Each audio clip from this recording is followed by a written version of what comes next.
Madam क्या कहेंगे paramilitary को लेकर? भारत की शान है। भारत जो के लिए जो वो कर रही है, विश्व शांति के स्तर पे कर रही है। Terrorism is a universal concept और नक्सल्स जो है, जिस तरह से हमारे लोग शहीद हुए हैं, मेरे ख्याल से पूरा भारत को उनका धन्यवाद करना चाहिए।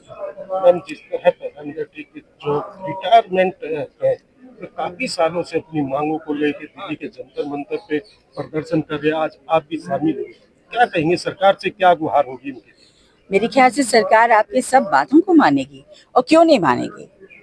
आखिरकार वो भी तो चाहते हैं कि जो आप लोगों ने देश के लिए किया है वो सम्मान्य किया है, बहुत अच्छा किया है देश के लिए। कितना इंतजार करना पड़ेगा? मैं तो भगवान तो नहीं हूँ, तो मैं तो नहीं बता सकती, लेकिन मेरे ख्याल से जल्दी ही होगा। जी सर, क्या कहेंगे, सालों से मांग उठती आ रही, देखो, अब तक समाधान नहीं। देर हो सकता है, अंधेर नहीं हो सकता। हमें सरकार से पूरी भरोसा है। गृह मंत्री जी ने पार्लियामेंट में बयान दिया है कि ये जवान बिना खाए पिए, बिना सोए हुए बहुत अच्छा काम कर रहे हैं, और धीरे धीरे सुविधाएं बढ़ रही है, और जो भी छोटी मोटी मांगे वो जल्दी पूरी हो जाएगी। और शहीद परिवार के लिए हमने कहा है कि राष्ट्रीय शहीद नीति होनी चाहिए, शहादत में भेदभाव नहीं होना चाहिए, और हम और गवर्नमेंट उस मामले में साथ है। सिर्फ थोड़ा प्रयास करने की आवश्यकता है, हमें इसमें बहुत उम्मीद है। जय हिंद, जय परम। समय रहते संभले सरकार, वरना हो जाएगा कर्नाटक, तेलंगाना, हिमाचल वाला हाल। ये 20 लाख पैरामिलिट्री परिवार जिसके साथ में 5 वोट मिला था, 1 करोड़, और उसका मोहल्ला जो उसको सैल्यूट करता है, ये बढ़ती ताकत है साहब। अब हम रोड पे फिर आएंगे, रणनीति बनेगी। उम्मीद करते हैं कि एडीजी सर को बताएंगे कि बड़ी मीटिंग पहले रिप्रेजेंटेटिव की बुलाई जाए और एक सामूहिक निर्णय होगा। मेरा नाम है अशोक विश्वनाथ, पैरामिलिट्री फोर्स का प्रेसिडेंट ऑफ महाराष्ट्र। मैं 2010 से इस फोर्स के लिए लड़ाई लड़ रहा हूं, लेकिन हमें इंसाफ की सरकार की तरफ से इंसाफ नहीं मिल रहा है। जैसे कि आर्मी और पैरामिलिट्री फोर्स के अंदर भेदभाव दिखाना और हमें नीचे दिखा करके आर्मी वालों को सर के ऊपर बिठाना, ये काम ज्यादा चल रहा है। इसलिए मेडल में देख रहा आपने लगा रखे। जी जी, ये कौन कौन, किसी लड़ाई में या वैसे? जहाँ जहाँ हम लोगों ने 2.5-3 साल के ऊपर बॉर्डर में ड्यूटी किया, हर स्टेट का उसका ये मेडल मिलता है जी। तो आखिर सरकार क्यों नहीं सुन रही? यही तो हमारे से आप मांग भी कर रहे जी, पेंशन की हो या अन्य सुविधा हो, आखिर क्यों नहीं दे रही? यही तो इस सरकार की कमी है कि हाँ बोलने के बावजूद भी ये जवानों के साथ झूठ बोल रही है और इंसाफ देने से इनकार कर रही है। मैं Telangana x CAPF personal welfare association का प्रेसिडेंट श्याम सुंदर रेड्डी मेरा नाम है। हम तेलंगाना हैदराबाद से आए हैं। आज जो है 6/4/2010 को जो 76 जवान CRPF के छत्तीसगढ़ में जिनका एक अम्बुश में देश को प्राण अर्पित किए हैं, उनको यहाँ पर उनको श्रद्धांजलि घटित करने के लिए यहाँ पर पहुँचे हैं।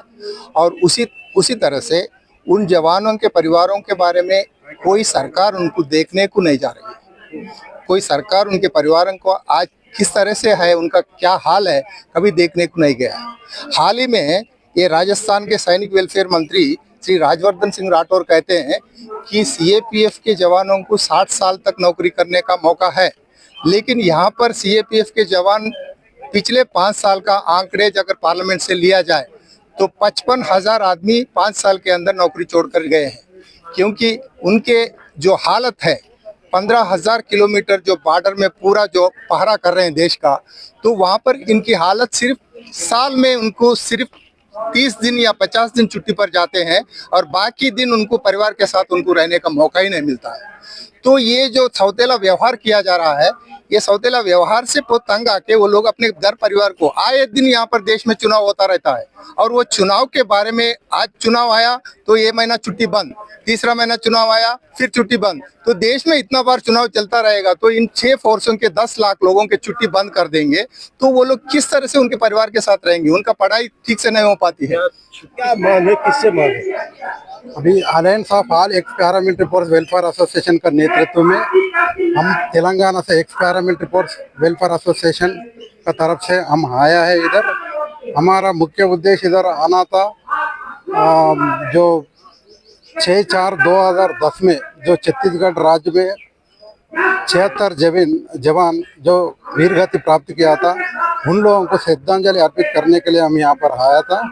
हम इस जंतर मंतर से हम पूरा वीर जवानों को हम श्रद्धांजलि अर्पित कर रहे हैं और वो लोगों का परिवार को और शहीद परिवार को भी हम याद दिलाना चाहता है उसका पूरा उसका आत्मा को शांति रखे और उन परिजनों को मनोबल दे। और ये जनता मंतर पे जो श्रद्धांजलि अर्पित करना ये आने वाले पीढ़ी के लिए एक प्रेरणादायक होगा। और जो ये जो जंतर मंतर से हम एक वैसी एक स्टेज बना के हम निरसन प्रदर्शन करना और स्टेट गवर्नमेंट और सेंट्रल गवर्नमेंट के लिए एक हमारे लिए एक रास्ता है और वो लोगों को ज्ञान आकर्षित करने के लिए हमारा एक रास्ता है। और उसके अलावा इस रास्ते से सरकार सुनेगी? सुनेगी, क्यों नहीं?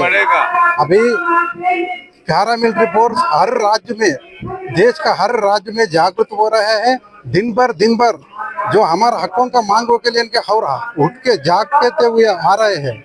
सभी लोग हमको भी चाहिए जो सेना के लिए जो सुविधाएं मिल रहे हैं, चाहे पेंशन का सुविधा हो, चाहे स्वास्थ्य का सुविधा हो, चाहे झंडा का सुविधा हो, ये पूरा मिलना चाहिए।